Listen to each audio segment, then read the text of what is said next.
Housed in a building on the outskirts of Bloomington, billions of student emails, homework assignments, instant messages, and other communications are being screened. First by artificial intelligence, and if needed, a team of safety experts. When we receive an alert, it will get escalated to a person who will make a decision on the level of severity. From there, it puts the plan in action to reach out to the district. Heather Durkak helps oversee a core group of 25 at the Gaggle headquarters. Here, the team monitors student activity at all hours, 365 days a year. Our team has a diverse background of law enforcement, education, social work, crisis management, psychology. Their reach is both deep and widespread. The technology searches for keywords and phrases on school software and electronics, though not on social media. Currently, Gaggle contracts with 1,300 districts nationwide, covering roughly 4.5 million students. I get alerts on my computer every day, anywhere from 10 to 15 every day. Gordon Perez oversees Gaggle in Round Rock ISD, a district with more than 50,000 students outside Austin, Texas.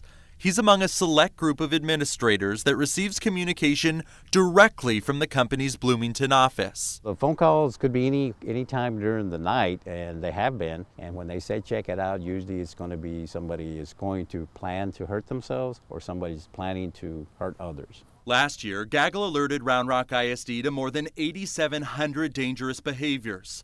While the vast majority, 6,700, were for profanity, it also flagged 424 references to violence toward others, nearly 500 instances of nudity and sexual content, and a staggering 637 mentions of suicide or self-harm. Just as concerning is the increasing frequency with which students are making their outcries.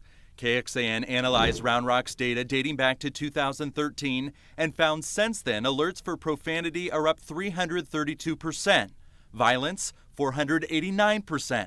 Nudity and sexual content, 687%, and more than any other category, suicide and self-harm, up 1,454%. I was in my home. Perez credits the technology with saving Round Rock students' lives, highlighting an instance where administrators called 911 directly after getting a call from Gaggle. Because of our intervention, that particular student did not go forward and carry out his plan to hurt himself and kill himself, actually. Gaggle CEO Jeff Patterson says he hears stories like this all the time. Last school year, we identified over 700 students that we call lives saved because the item that we found had such clear plans to kill themselves or somebody else, and it usually involved the means as well as a timeline. Those 722 students saved are just a sliver of a larger trend. Within the 1,300 districts it screens, Gaggle flagged 52,000 references to suicide or self-harm in students' online activity last school year.